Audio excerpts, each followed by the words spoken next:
Juste avant de vous retrouver dans l'émission Bonjour chez vous, j'ai le plaisir de vous donner les nouvelles dates de notre semaine des miracles. Ce sera la semaine prochaine, du lundi 19 au vendredi 23 juillet à 21h heure de Paris, sur notre chaîne YouTube et sur la chaîne EMCI TV. Nous aurons des invités internationaux. Nous allons aborder des thèmes différents comme la guérison, la délivrance, la famille, la provision. Ne manquez pas ce rendez-vous. Invitez vos amis, votre famille. On se donne rendez-vous la semaine prochaine à 21h heure de Paris pour notre semaine des miracles.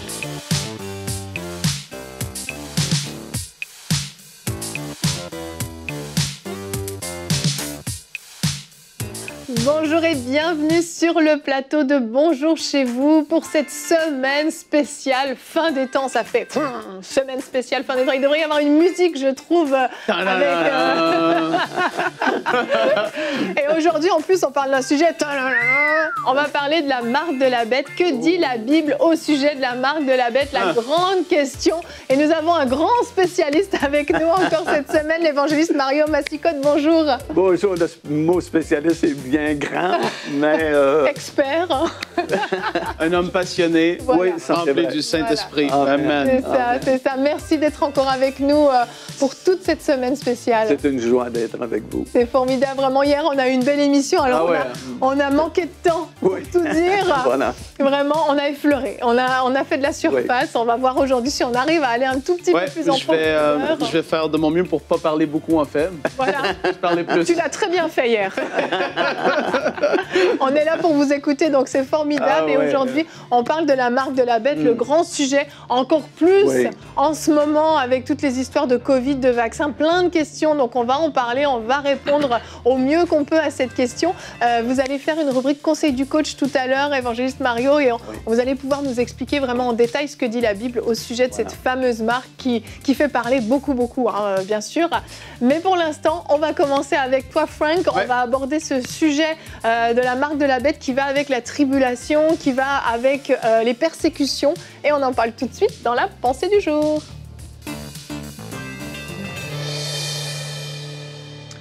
Bien, vous le savez, ce n'est pas d'hier que des temps difficiles pour les chrétiens sur la terre. On pense même à l'époque de l'apôtre Paul, dans les années 60, les années 60, pas 1960, mais 60, après la naissance de Jésus, si on peut le calculer comme ça. L'empereur Néron était là sur la terre. Les chrétiens faisaient face à une persécution terrible. Il y a même eu, en l'an 112, un décret qui avait été fait par l'empereur de Rome qui avait dit ne cherchez pas avec zèle les chrétiens, mais si quelqu'un accuse un chrétien d'être chrétien et que l'accusé l'affirme, il doit être mis à mort. Ça, c'est des décrets qui étaient là et les chrétiens devaient faire face à ça. Et puis, il y avait deux autres points. Il avait dit, si l'accusé nie être chrétien et se prosterne et adore les dieux avec un petit d romain, alors il sera pardonné. Et puis, il avait dit, ne reçoit aucune accusation faite dans l'anonymat. Les chrétiens étaient sous des attaques terribles et de l'an 200 à l'an 300, c'était pire encore. Mais l'Église s'est multipliée, selon ce qu'on pourrait voir avec l'histoire, fois 10 dans une période terrible et difficile. Amen. Et il y a un passage que j'aime tellement dans la parole de Dieu qui parle par rapport au fait de s'accrocher à Dieu, plus qu'à tout ce que cette terre a à nous donner ou à nous offrir. C'est Hébreux 11, les versets 23 à 26. Ici, ça nous dit, c'est par la foi que Moïse, devenu grand, refusa d'être appelé fils de la fille de Pharaon. Écoutez bien. Aimant mieux être maltraité avec le peuple de Dieu que d'avoir pour un temps la jouissance du péché, regardant l'opprobre de Christ comme une richesse plus grande que les trésors de l'Égypte. Wow! Car il avait les yeux fixés sur la rémunération. C'est extraordinaire. Et dans ces temps dans lesquels nous vivons, c'est encore relativement tranquille. Il y a de la persécution, c'est certain. Mais je parle que pour la grande majorité des chrétiens de l'Europe, en Amérique du Nord, Amérique du Sud, etc., c'est encore paisible pendant ce temps. Mais oui, il va y avoir des moments qui vont être plus difficiles, qui vont arriver. Mais avec ces moments difficiles, Dieu va aussi manifester sa gloire. Et ça, c'est extraordinaire. Et dans cette pensée, je veux juste vous encourager, tout comme Moïse l'a fait. Ayez en vue notre glorieuse espérance. L'éternité dans la présence de Jésus, celui qui nous a aimés plus que toute autre chose. Et je sens la présence de Dieu en ce moment pour quelqu'un. Je veux te dire, refuse ce péché dans ta vie, refuse de te compromettre, refuse de céder et de fléchir le genou aux tentations que le diable et ses démons vont vouloir apporter dans ta vie. Accroche-toi au Seigneur Jésus, même si c'est difficile dans ta vie présentement, dans ta famille, s'il y a des persécutions. Regarde à l'espérance qui est devant toi et devant nous tous. On va être ensemble pour l'éternité, tous ceux qui auront persévéré dans la foi jusqu'au bout, nous dit la parole de Dieu. Et ça, c'est mon encouragement pour vous aujourd'hui. Soyez bénis. Amen. Amen. Merci, Frank. Amen. On va regarder tout de suite notre verset du jour qui va nous mettre dans le contexte par rapport à cette fameuse marque de la bête. Donc Apocalypse au chapitre 13 et au verset 16 et 17 nous dit « Elle, donc elle la bête, fit en sorte qu'on impose à tous les hommes, petits et grands, riches et pauvres, libres et esclaves, une marque sur la main droite ou sur le front. Ainsi, personne ne pouvait acheter ni vendre sans avoir la marque, c'est-à-dire le nom de la bête ou le nombre de son nom. » Ce verset dans l'Apocalypse nous présente cette fameuse marque de la bête dont on parle beaucoup, particulièrement dans ces temps-là, parce qu'il y a beaucoup d'inquiétudes. Parce qu'en fait, on comprend en lisant ce texte qu'il y a une persécution qui est associée à cette marque. Et d'ailleurs, on n'a pas pu détailler tout ce que l'Apocalypse dit au sujet de la marque de la bête, mais on comprend qu'il y a vraiment une action de persécution qui vient sur les chrétiens à ce moment-là. Juste le fait, là, dans ce verset, on voit qu'on peut ni acheter ni vendre sans avoir cette marque, c'est déjà un haut niveau, mais on comprend que ça va être des temps très, très difficiles pour l'Église à ce moment-là. En fait, tellement difficile que Jésus lui-même a dit, si ces jours n'étaient abrégés, personne ne pourrait survivre. Exact. Tellement ce sera intense, tellement ce sera difficile. En réalité, il y a toujours eu des persécutions contre l'Église, depuis le tout début, comme tu as mentionné.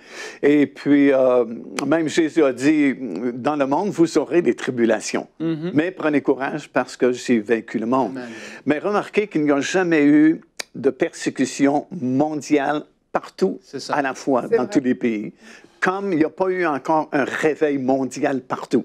Il y a eu beaucoup de réveils dans l'histoire de l'Église, mais c'était localisé dans tel pays, un réveil, un autre pays. Mais la Bible prédit une tribulation mondiale à la fin et un réveil mondial également. Alors, c'est ce que nous commençons à voir. Il y a de plus en plus de persécutions, par exemple, contre ce qu'on appelle les fondamentalistes, qui s'en tiennent à ce qui est écrit dans la parole du Seigneur.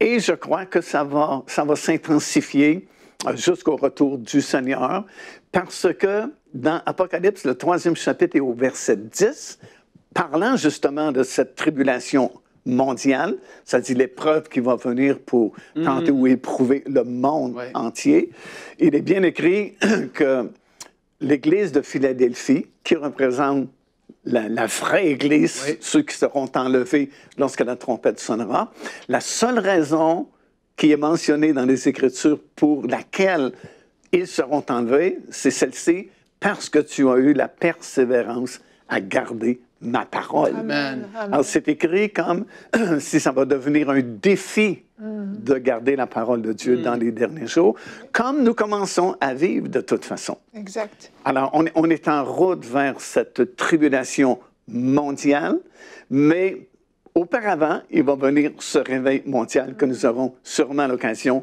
de parler également au cours de ces émissions. Amen, amen. Et dans cette période actuelle, là je reviens dans le présent, on est actuellement dans une campagne de dons, ici à EMCI TV, un moment qui est charnière quand même pour nous, parce qu'on passe vraiment à une nouvelle saison. Vous le savez, on est en train actuellement, les engins de chantier sont en train de construire le centre EMCI, parce que oui, on s'attend à vivre des grandes choses, on s'attend à vivre aussi un réveil, on s'attend à vivre la gloire de Dieu localement et la répandre à travers les médias, à travers toute la francophonie, à travers toute la planète, partout il y a des francophones. Et c'est ce qu'on s'attend de vivre. Et on a cette campagne de dons où on s'attend à 3500 € qui vont se lever, qui vont donner 1000 € au plus pour cette campagne, pour l'aboutissement du bâtiment et pour l'équipement aussi, parce que tout l'équipement intérieur coûte très très cher.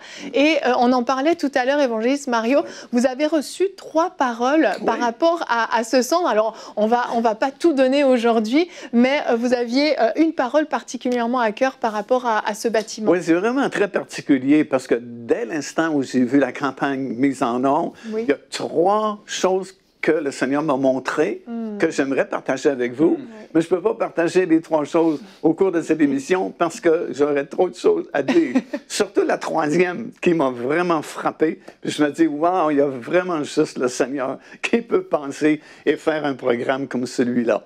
Alors la première chose que le Seigneur m'a montré, c'est qu'il y a très longtemps maintenant, j'étais en France, j'étais à Paris afin de tenir une série de réunions dans des églises.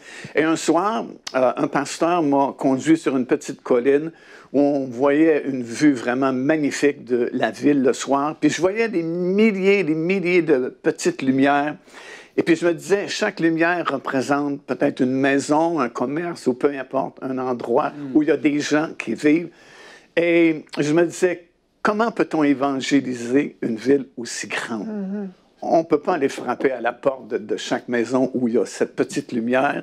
On peut pas se tenir juste sur le coin de la rue. Comment peut-on rejoindre ces millions de foyers? Et à l'époque, bien sûr, là, on parle de nombreuses années passées, tout ce qu'on avait, c'est quelques émissions de télévision que nous faisions ici au Québec, qui s'appelait Au Centuple, comme tu as connu. Puis je me disais, comment est-ce qu'on pourrait placer ces émissions de télévision parce que ce serait le seul moyen d'entrer dans ces maisons via la télévision. Mais aujourd'hui, grâce à des ministères comme MCTV et à cause de la technologie qui a tellement évolué, wow, on peut prêcher la parole de Dieu à des millions de personnes et on peut pénétrer dans chacun de ces endroits où j'avais vu ces petites lumières. Wow. Et quand on connaît la puissance d'un seul mot, tu sais, comme le centenier dit à Jésus, tu n'as même pas besoin de te déplacer, venir imposer les mains sur mon serviteur. Dis seulement un mot. Oui. Et combien de mots par le ministère MCTV sont projetés partout dans la francophonie, et un seul de ces mots-là peut changer la vie complètement d'une personne. Amen. Alors, c'est la première chose que le Seigneur m'a montré. Puis, je voyais ça un peu comme une prolongation, si vous voulez, du ministère qu'on avait débuté ici au Québec il y a tellement longtemps avec l'émission Au Centuple, qui quand même rapportait des dizaines de milliers d'âmes qui ont accepté le Seigneur dans la province du Québec, ici au Canada. Mais là, on est passé à un autre niveau. On est niveau international, niveau mondial. Vous vous servez de la technologie moderne pour produire des émissions de très haute qualité. Et ça ne peut pas faire autrement que produire une moisson extraordinaire d'âmes, parce que c'est comme multiplier là, des milliers, des dizaines de milliers de fois. C'est la première chose que Dieu m'a montré. Ça va s'améliorer avec la deuxième. Et la troisième, c'est le climax. Wow, merci. Vraiment, gloire à Dieu. Oui, c'est notre prière. On veut rejoindre chaque petite lumière, chaque petit foyer qui parle français, qui soit rejoint par l'Évangile. C'est vraiment notre prière. Et si vous avez à cœur de semer dans cette œuvre, vous pouvez aller sur www.emcitv.com/3500 pour devenir un de ces héros. Vous pouvez donner en une fois, vous pouvez donner en plusieurs mensualités. Vraiment, chaque participation compte et fait la différence. Et on remercie déjà toutes les personnes. Vous êtes plus de 1000 à avoir rejoint cette merveilleuse aventure. Merci à tous ces héros qui se sont levés. Vraiment, de tout notre cœur, on vous bénit. Et on va enchaîner parce qu'on veut en savoir plus sur ce thème de la marque de la bête. Les gens disent oui, ok, allez, parle-nous d'autre chose. On va enchaîner avec la rubrique Conseil du coach.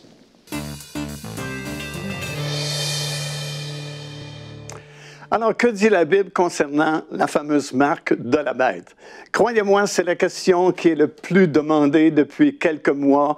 En fait, depuis le début de cette pandémie que nous avons traversée, c'est la question qui est demandée par beaucoup de personnes.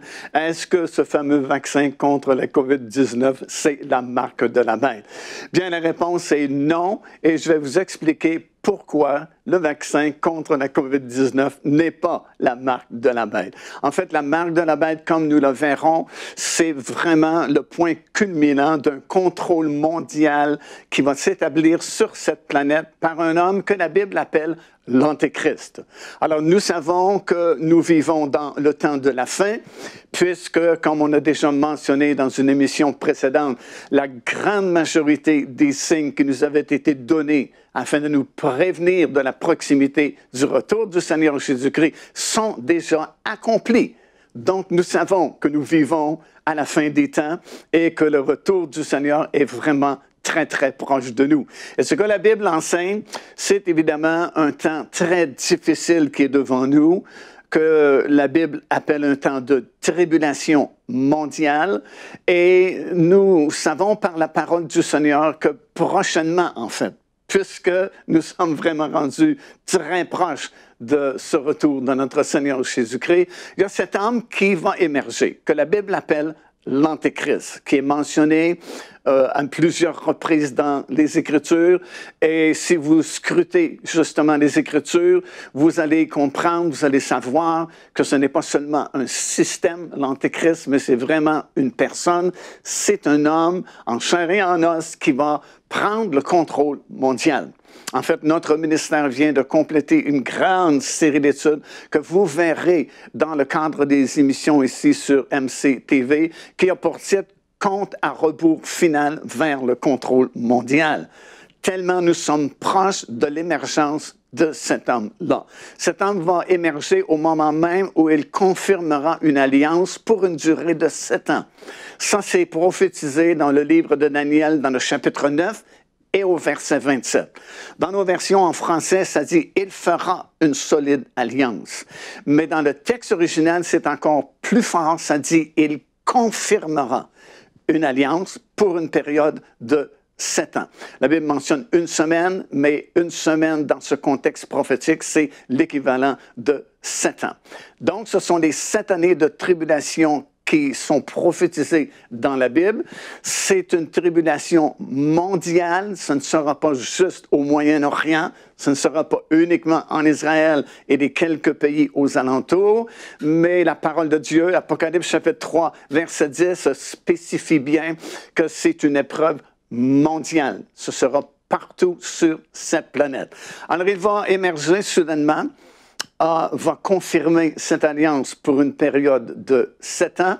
Et c'est là que ces tribulations-là, ces jugements de Dieu vont s'abattre sur cette planète, sur un monde qui a rejeté le Seigneur Jésus-Christ, un monde qui n'a plus de valeur biblique. Alors, il faut qu'il y ait un jugement en quelque part, et ça va débuter peu de temps après la confirmation de cette alliance. Et ça va aller de pire en pire, vraiment, de plus sévère en plus sévère, à un tel point que Jésus lui-même a dit, si ces jours n'étaient abrégés, il n'y a personne qui pourrait survivre à ces 7 années de tribulation. Et ça va nous conduire jusqu'au milieu de cette période-là, donc 3 ans et demi après la confirmation de cette alliance, nous serons rendus à ce contrôle mondial. Effectivement, au tout début, dans le livre de l'Apocalypse, vous lisez dans le 5e chapitre, par exemple, ce fameux livre scellé de 7 sceaux. Ce livre est excessivement important puisque son contenu nous explique comment Dieu va juger ce monde et comment il va venir établir son royaume un jour sur toute la terre. Et dès que le premier sceau de ce livre sera brisé, ben c'est le début des jugements de Dieu jusqu'au 7e sceau qui va donner naissance à 7 autres jugements par 7 anges qui chacun aura une trompette. Et à chaque fois qu'il va sonner de la trompette, il y a un jugement qui va s'abattre sur cette planète. En plus, vous allez voir, ça s'intensifie en sévérité et puis c'est de plus en plus dur puisque la 5e trompette, la 6e trompette et la 7e trompette sont mentionnées comme étant 3 malheurs particuliers, spéciaux, en plus des jugements. Et lorsque finalement cette 7e trompette sera sonnée, ben, on est au milieu exactement de la période des 7 années de tribulation, et c'est à ce moment-là que l'Antéchrist va réussir à devenir le gouvernement mondial. Au même moment, il va se faire assassiner, il va recevoir un coup d'épée, comme nous disons dans la parole du Seigneur, va tomber mort, mais à la stupéfaction des gens, il va revenir à la vie. Et soudainement, va faire son apparition, ce que la Bible identifie comme étant le faux prophète. On ne parle pas de lui pendant la première partie des 7 années de tribulation, mais au moment même où l'Antéchrist s'empare du gouvernement mondial et qu'il est assassiné et revient à la vie, le faux prophète fait soudainement son apparition et il va dire quelque chose comme « Qui est semblable à cet homme qui a la blessure mortelle, mais qui pourtant vit quand même ?» Et la Bible dit « Les gens seront en admiration derrière cet homme-là, parce que c'est comme si nous avons vaincu le dernier ennemi, la mort. Parce qu'on a vérifié, il était vraiment mort, mais le voici à nouveau vivant. » Alors, profitant de la stupéfaction et de l'admiration des gens pour cet homme, il va ordonner que les gens se fassent une image de la bête, et non seulement se fassent une image de la bête, mais qu'ils adorent la bête et reconnaissent cet homme comme étant le seul Dieu, le Dieu suprême de l'univers. Et il va imposer à ce moment-là la marque de la bête. Ce n'est qu'au milieu des 7 années de tribulation que l'imposition de la marque de la bête se fera. Alors, ça n'a aucun rapport avec la pandémie que nous avons traversée, puisque cette marque ne sera imposée qu'au milieu des 7 années de tribulation et sera imposée par le faux prophète. Et ceux qui prendront la marque de la bête devront reconnaître que l'Antéchrist est le seul Dieu suprême. Bien sûr, il y a une question commerciale, financière, parce que ceux qui ne prendront pas la marque de la bête à ce moment-là ne pourront plus ni acheter, ni vendre, parce qu'il y aura un contrôle mondial de l'économie, de la finance mondiale, mais c'est surtout une question religieuse. La personne qui va accepter de prendre cette marque devra reconnaître justement qu'il n'y a pas d'autre Dieu dans le ciel ou ailleurs, mais que cet homme, que la Bible appelle l'Antéchrist, est le Dieu suprême. Et là, c'est très sérieux parce que, selon la Bible, tous ceux et celles qui prendront cette marque de la bête, il n'y a pas de salut possible, il n'y a pas de rachat possible pour eux. Alors, étant donné que c'est tellement dramatique, et étant donné que l'Église, en général, ne sera plus là durant les années de tribulation, Dieu peut utiliser des moyens extraordinaires qu'il n'utiliserait pas présentement, par exemple, si bien qu'il va envoyer un ange prêcher l'Évangile éternel. Comprenez, si l'Église devait traverser des années de tribulation, un ange ne pourrait pas prêcher l'Évangile parce que ce serait notre responsabilité. Mais puisque nous ne sommes plus là, nous avons été enlevés, Dieu va envoyer un ange. C'est dans Apocalypse chapitre 14, des versets 9 jusqu'à 11, et il va dire à la population mondiale, ne prenez pas la marque de la bête, parce que ceux qui prendront cette marque, il n'y a pas de salut possible. Alors, vous voyez bien que ce n'est pas possible que ce soit présentement, puisque ce n'est qu'au milieu des 7 années de tribulation que cette marque sera imposée. Deuxièmement, ce n'est pas juste une marque pour le commerce ou les finances, mais c'est surtout une marque religieuse qui reconnaît l'Antéchrist comme le Dieu suprême. Et en plus de tout ça, il y a un ange qui va avertir la population mondiale de ne pas prendre cette marque. Alors, personne ne pourra prendre la marque de façon accidentelle ou sans le savoir. Tout le monde sera bien averti, tout le monde sera bien au courant de ne pas prendre cette marque-là. Alors, comprenez, nous sommes très proches de l'accomplissement de toutes ces choses. Tu sais, quelquefois, nous lisons les versets dans la parole du Seigneur et puis c'est comme flou, c'est comme, peut-être oui, un jour, ça va arriver, puis tout le monde un peu donne son opinion, sa façon de voir les choses. Mais si vous scrutez vraiment les Écritures, si vous regardez autour de vous ce qui se passe en Israël, chez les nations et même dans l'Église du Seigneur Jésus-Christ. Vous savez très bien que ce n'est pas normal ce qui se passe autour de nous. Vous savez très bien que nous approchons de ce contrôle mondial. Écoutez, déjà, nous sommes contrôlés. Nous sommes surveillés par nos téléphones intelligents, par nos ordinateurs, par les millions de caméras qui sont là partout dans les centres commerciaux, dans les rues, un peu partout. Nous sommes surveillés par les satellites dans le ciel. On disait que les satellites sont tellement puissants que quelqu'un pourrait être assis sur un banc dans un parc en train de lire un livre et le satellite peut voir ce que vous lisez, tellement c'est précis maintenant. Alors nous savons, nous sommes tellement proches de ce contrôle mondial que très bientôt, soudainement, cet homme va émerger, va confirmer cette alliance. Et là, mon ami, dès l'instant que la confirmation est signée, on ne peut plus revenir en arrière.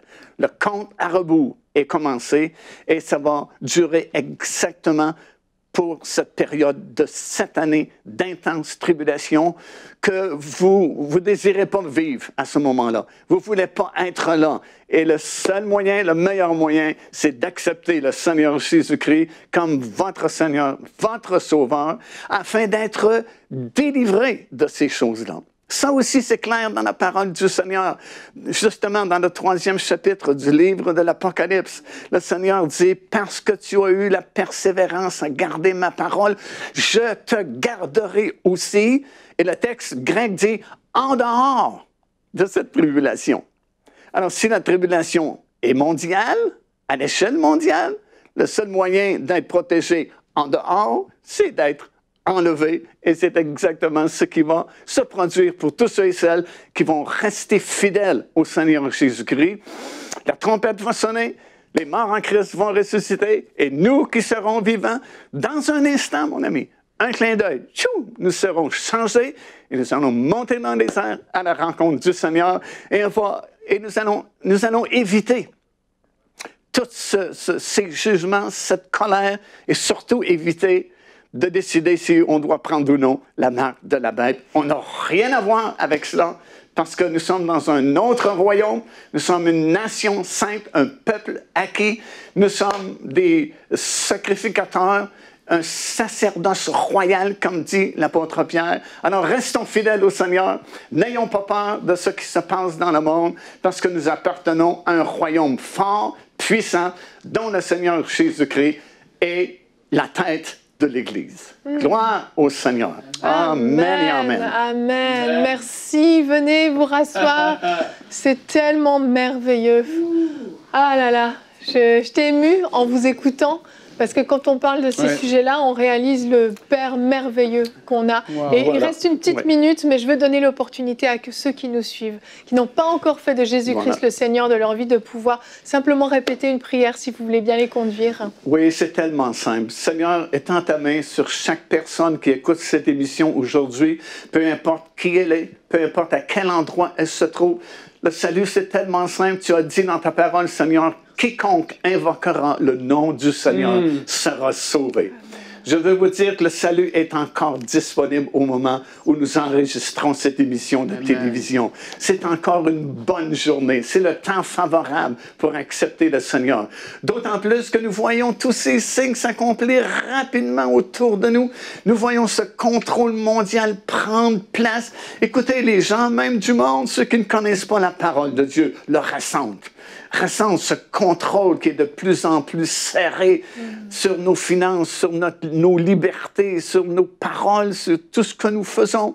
C'est clair, les prophéties de la Bible s'accomplissent sous nos yeux et ce sont parmi les dernières prophéties avant le retour de notre Seigneur. Alors ouvrez votre cœur, invoquez le nom du Seigneur Jésus. Il va pardonner vos péchés, vous donner la vie éternelle.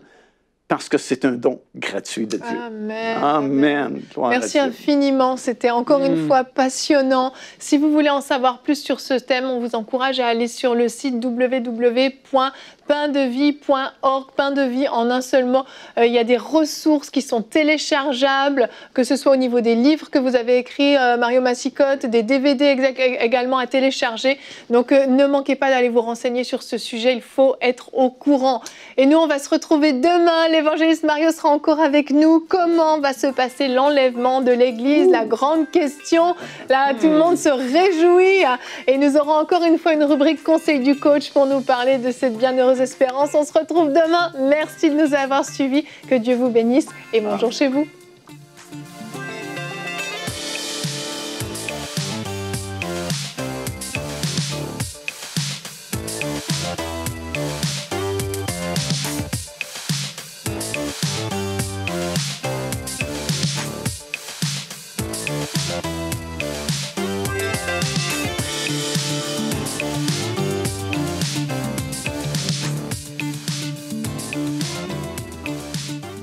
Dès maintenant, donnons pour achever la construction et équiper le centre EMCI.